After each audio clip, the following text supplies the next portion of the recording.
"What in the hell do you think you're doing up here, old-timer?" The voice, sharp and laced with irritation, cut through the low howl of the wind across the flight deck. Lieutenant Commander Avery, her flight suit crisp, her posture rigid, stared at the old man in the faded red coveralls. He stood near the silent, monolithic bulk of Catapult 1, an FA-18 Super Hornet chained to it like a slumbering beast. The man, Melvin Porter, was a fixture in the ship's underbelly. He managed the waste disposal and recycling plants, a ghost who haunted the lower decks, ensuring the complex ecosystem of the aircraft carrier USS Vigilance didn't choke on its own refuse. He was 78 years old, with hands like gnarled oak roots and eyes that seemed to hold the placid, deep gray of the ocean itself. He didn't flinch at the officer's tone. He simply stood, his gaze not on her but on the scene where the Catapult shuttle met the flight deck, as if listening to a conversation no one else could hear. "Chief, get your man out of a restricted area, now," Avery snapped, turning her glare on Chief Petty Officer Miller, who had escorted Melvin to the deck. Miller, a man whose face was a roadmap of 2 decades at sea, stood his ground. "Ma'am, with all due respect, Mr. Porter thinks he might know what the problem is." Avery let out a short, incredulous laugh. The sound was thin and brittle against the vastness of the sky. "He thinks he knows. Chief, my entire engineering team, the top aviation technicians in the fleet, and a live satellite link with Navcia have been troubleshooting this for 6 hours. The main steam valve is seized. The digital diagnostics are giving us nothing but error codes. We are dead in the water on our primary launch Catapult, and you bring me the garbage man." The insult hung in the air, thick and greasy as hydraulic fluid. Several members of the deck crew, their faces slick with sweat and frustration, shuffled their feet. They had been running diagnostics until their eyes burned. They had cross-referenced every manual, every update, every technical bulletin. Nothing. The carrier, a multi-billion-dollar projection of American power, was crippled by a single stubborn piece of machinery. Melvin finally turned his head, his movements slow and deliberate. His eyes met Avery's, and for a moment, the sheer force of his calm seemed to unbalance her. He wasn't intimidated, he wasn't angry, he was simply present. "The pressure isn't equalizing on the launch valve accumulator," Melvin said. His voice was a low rumble weathered by time. "It's not a digital fault, it's mechanical. The system thinks it's working, but the steam is bleeding back into the condenser before it can build a full head." Avery stared, her mouth slightly agape. "And you know this how? Did you read it on a discarded coffee cup in the trash compactor?" The cruelty of the line was meant to dismiss him, to put him back in his place, but it didn't land. Melvin's expression didn't change. "I can hear it," he said simply. "Or rather, I can't hear it. There should be a low hum from the number 3 bleed line, a vibration. It's not there. The silence is the problem." "This is absurd," Avery said, her voice rising.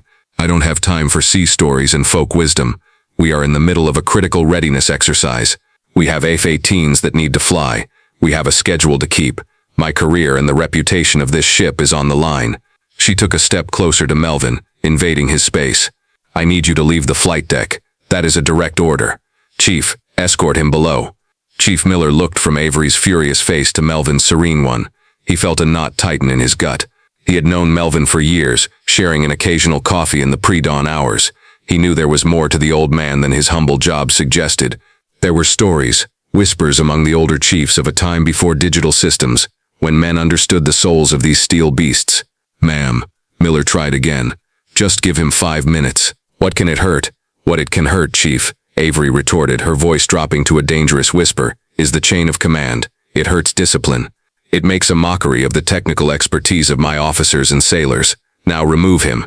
She pointed a rigid finger toward the island superstructure. Melvin looked at her pointing finger, then back at the silent Catapult. He saw the frustration on the faces of the young technicians, boys and girls who had only ever known a world of touchscreens and diagnostic ports. They were trying to solve a problem of steel and steam by consulting with ghosts in the machine. He could see the faint shimmer of heat rising from the deck, smell the tang of salt and jet fuel, feel the deep rhythmic thrum of the ship's reactors far below. He was a part of this world in a way Avery would never understand. He took a half step toward the Catapult's control blister, his eyes tracing a line of hydraulic conduits. "The backup release valve," he murmured, more to himself than anyone else. "The T-handle might be misaligned by a few millimeters. It happens when the temperature shifts too fast." Avery's face flushed with crimson. This was the final straw. This old man, this janitor, was not only refusing a direct order but was now openly contradicting her team's findings in front of her crew. He was undermining her authority with every quiet word. She looked at his hands. They were stained with grease and grime, the knuckles swollen with age, the nails permanently darkened. They were the hands of a laborer, a man who worked with filth. The sight of them, so near her pristine billion-dollar aircraft, filled her with a strange, visceral disgust. "Security to the flight deck," she said, her voice cold and hard as steel, speaking into her radio. "I have an unauthorized civilian interfering with flight operations. Escort him off the deck. Now." As she stared at Melvin's old, weathered hands, a flicker of an image, sharp and vivid, cut through the present moment. It wasn't Melvin's memory, but the truth of his past, hanging unseen in the air between them. The image was of those same hands, 30 years younger, stronger, gliding over a massive sheet of drafting paper. They were covered not in grime but in graphite and ink. They held a slide rule with practiced ease, sketching the complex, intricate schematics for a revolutionary new steam catapult system, the very system now lying dormant at their feet. The hands weren't dirty. They were the hands of a creator, an architect of power. The memory faded, unseen, unheard, leaving only the biting wind and the rising toxic tension on the flight deck. The two security officers arrived, young, nervous, and armed. They saw the lieutenant commander, a figure of absolute authority, pointing at the quiet old man in the red coveralls. Their duty was clear. "Sir, you need to come with us," one of them said, his hand resting on Melvin's arm. Melvin didn't resist. He gave the catapult one last long look, like a doctor leaving a patient he knew he could save, and then turned to go. The humiliation was thick and suffocating. The eyes of the entire flight deck crew were on him, a mixture of pity, confusion, and scorn. He was being frog-marched away like a common trespasser. Chief Miller watched it happen, a hot, bitter anger rising in his throat.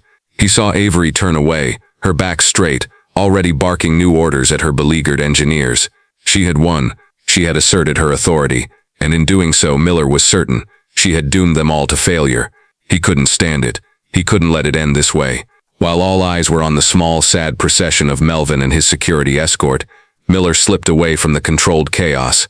He moved with a purpose that belied his age, ducking behind a row of parked aircraft, his boots clanging on the steel deck. He descended a ladder into the cavernous hangar bay, then another, moving deeper into the ship's labyrinthine corridors. He ignored the questioning looks of sailors he passed. He had one destination.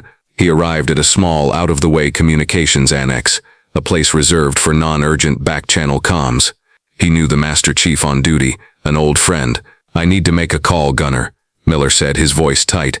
"It's an emergency." The Master Chief nodded, pointing to a secure satellite phone terminal. "Go for it." Miller took a deep breath and punched in a number he hadn't dialed in 10 years, a number he knew from memory. It was a direct line to a senior office at the Naval Sea Systems Command headquarters in Washington, D.C. It was a number you only called if a ship was on fire or sinking. After 2 rings, a crisp voice answered.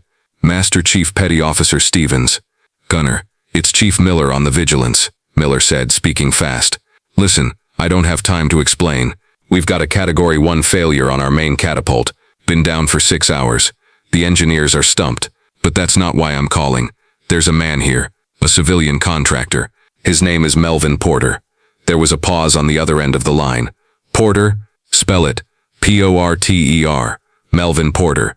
He knew what the problem was, just by listening to it. He tried to help, but the flight deck officer just had him arrested and taken off the deck. Miller could hear the faint sound of a keyboard clacking on the other end.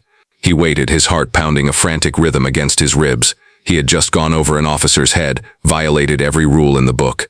His career could be over. Then Master Chief Stevens's voice came back on the line, and all the crisp professionalism was gone. It was replaced by something else, something that sounded like pure, unadulterated shock. "Miller, where did you say this man Porter is right now?" "Being escorted off the flight deck, probably to the brig." The officer, a Lieutenant Commander Avery, she called him the garbage man. A sharp, explosive curse echoed down the satellite link from Washington. "Stay where you are, Chief," Stevens said, his voice now a blade of pure urgency. "Do not move. I have to make a call. God help us all." The line went dead.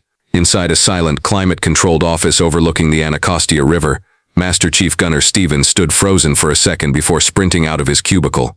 He didn't knock on the heavy mahogany door at the end of the hall. He burst through it. Admiral Thompson, a 4-star officer in charge of fleet readiness, looked up from a stack of reports, his face a thundercloud of annoyance at the intrusion. "Stevens, this had better be the start of World War III." "Sir, it might be worse," Stevens said, out of breath. He placed a hand on the Admiral's desk to steady himself. "I just got a call from the USS Vigilance. Their Catapult 1 is down. Hard, but sir, they have Melvin Porter on board." The Admiral's expression of anger dissolved, replaced by a slack-jawed disbelief. He slowly took off his reading glasses. "Melvin Porter? Are you sure? We lost track of him 20 years ago. The service records listed him as deceased 5 years back after a clerical error." "It's him, sir," Stevens confirmed. "He's working as a civilian contractor, in sanitation. The flight deck officer just had him arrested for interfering." Admiral Thompson stared at Stevens, and in his eyes the Master Chief saw decades of naval history flash by. The Admiral was a pilot by trade.